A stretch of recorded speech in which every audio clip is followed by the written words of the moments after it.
बच्चों, इस वीडियो में हम लोग सॉल्व करेंगे एनसीईआरटी के एक्सरसाइज 4.2 का question number 2। Show that points A, जिसका कोऑर्डिनेट दिया हुआ है, बी और सी आर कोलिनियर। मतलब ये जो तीनों पॉइंट हैं वो एक ही लाइन पे लाई कर रहे हैं।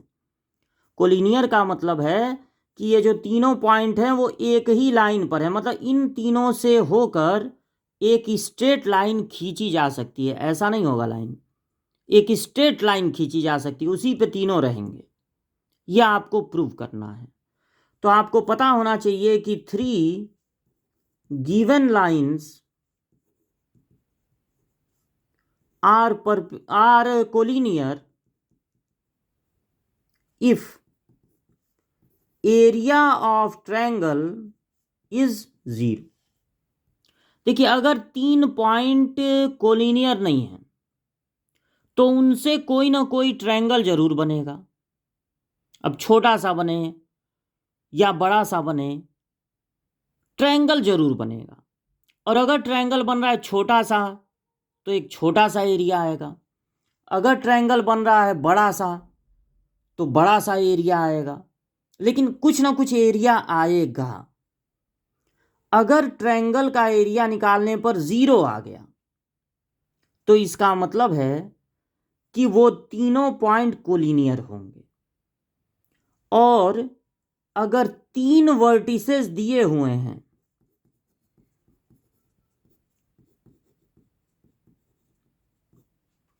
ये 3 वर्टिसेस दिए हुए हैं, तो जो ट्रायंगल का एरिया होता है वो इस फार्मूले से निकलता है। x1 y1, x2 y2, x3 y3 और यहां पर 1 1 1। इस डिटर्मिनेंट की वैल्यू निकाल के अगर 1/2 से मल्टीप्लाई कर दिया जाए तो वही होगा उस ट्रायंगल का एरिया जो इन तीनों पॉइंट से बनेगा। अब हम क्या करेंगे, कोलिनियर प्रूव करने के लिए ये तीनों पॉइंट लेकर ए, बी और सी, इनको x1 y1, x2 y2, x3 y3 मान लेंगे और इनसे अगर ट्रायंगल बनेगा तो उसका एरिया फाइंड करेंगे। x1 y1, x2 y2, x3 y3 और यहां लगा देंगे 1 1 1। अगर इस डिटर्मिनेंट की वैल्यू फाइंड करने पर 0 आ गई, अगर इस डिटर्मिनेंट की वैल्यू 0 आ गई मतलब ट्रायंगल का एरिया 0 हो गया, तो इसका मतलब ट्रायंगल नहीं बन रहा है। और अगर 3 पॉइंट से ट्रायंगल न बने तो ऐसा तभी होगा जब वो तीनों पॉइंट कोलिनियर हो, यानी एरिया 0 आना ही आना चाहिए, तभी प्रूव होगा कि ये कोलिनियर है। तो अब इस डिटर्मिनेंट की वैल्यू फाइंड करनी है। डिटर्मिनेंट की वैल्यू फाइंड करने के लिए 3 × 3 का डिटर्मिनेंट आपको पता होना चाहिए कि हर डिटर्मिनेंट का एक साइन होता है। हर डिटर्मिनेंट का एक साइन होता है। जैसे 2 × 2 का अगर डिटर्मिनेंट है, 2 × 2 का डिटर्मिनेंट है तो उसका वैल्यू निकलेगा क्रॉस मल्टीप्लाई से। मान लीजिए ए बी सी डी है तो पहले ए में डी का मल्टीप्लाई कर लेंगे ए डी, फिर माइनस लगा देंगे बी में सी का बी सी। अगर 3 × 3 का डिटर्मिनेंट है तो पोजीशन के साइन की जरूरत पड़ती है, plus minus plus minus plus minus plus minus plus. ठीक, साइन के बाद कोई भी एक कॉलम चूज करना होता है या कोई भी एक रो। तो मान लीजिए यही वाला कॉलम चूज कर लिए, अब इसका साइन लगाना पड़ेगा। तो थर्ड वाले का प्लस से शुरू होता है, प्लस माइनस प्लस।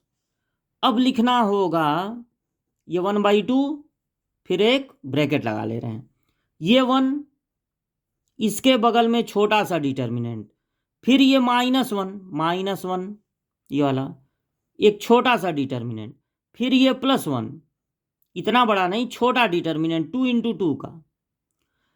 अब इस 1 को लिख के इसका कॉलम छोड़ देंगे और रो छोड़ देंगे, रो और कॉलम। तो ये चारों बचेंगे, बी, सी प्लस ए प्लस बी। फिर ये जो -1 लिखे हैं इसका कॉलम और रो छोड़ देंगे, तो ये चारों बचेगा, बी सी वाला और बी प्लस सी और ये ए प्लस बी। फिर इसके बगल में क्या लिखेंगे, इसका कॉलम और रो छोड़ देंगे, तो ए बी और यहां पर B plus C plus A, B plus C plus ए, इस तरह से लिख देंगे। ठीक है, ये -1 का छोड़ेंगे तो ए सी, यहां पर -1 का, यहां पर ए रहेगा, यहां पर सी, -1 का जब छोड़ेंगे तो ए और सी। ठीक, ये गलत हो गया था। अब ये 2 इंटू 2 का डिटर्मिनेंट है और 2 इंटू 2 के डिटर्मिनेंट की वैल्यू निकलती है क्रॉस मल्टीप्लाई से। तो सबसे पहले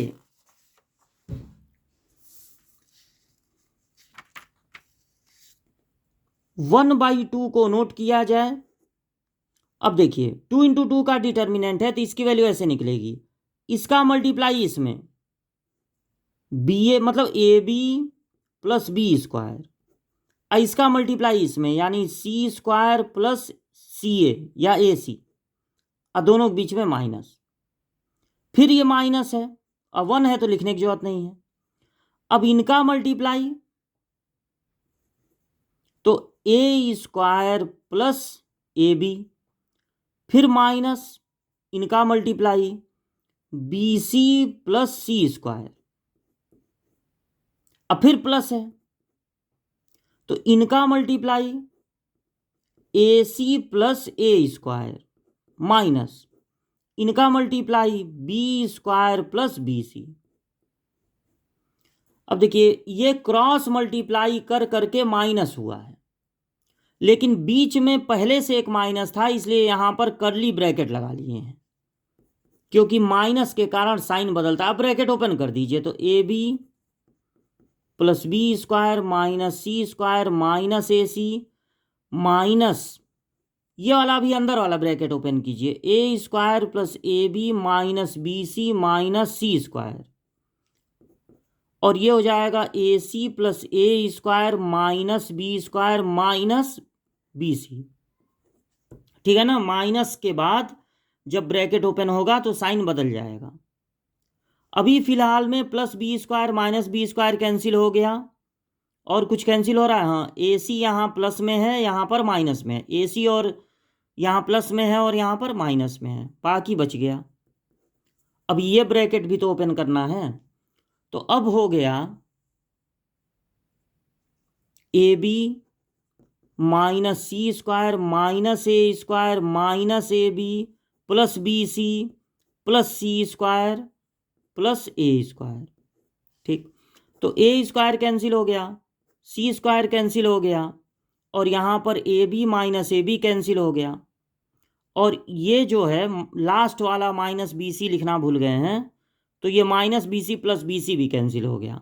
अब 1/2 इंटू 0 यानी एरिया आ गया 0, और अगर एरिया 0 आ गया, पहले हम लोगों ने ये फार्मूला लिख दिया, फिर x1 y1 x2 y2 x3 y3 मान के ट्रायंगल का एरिया निकाले हैं, C3 लेके, आप कोई भी R1 R2 R3 C1 C2 C3 लेके और बगल में इसी तरह रो कॉलम छोड़ के लिख देंगे, तो एरिया निकालने पर 0 आया। Since area of triangle is 0, therefore these 3 points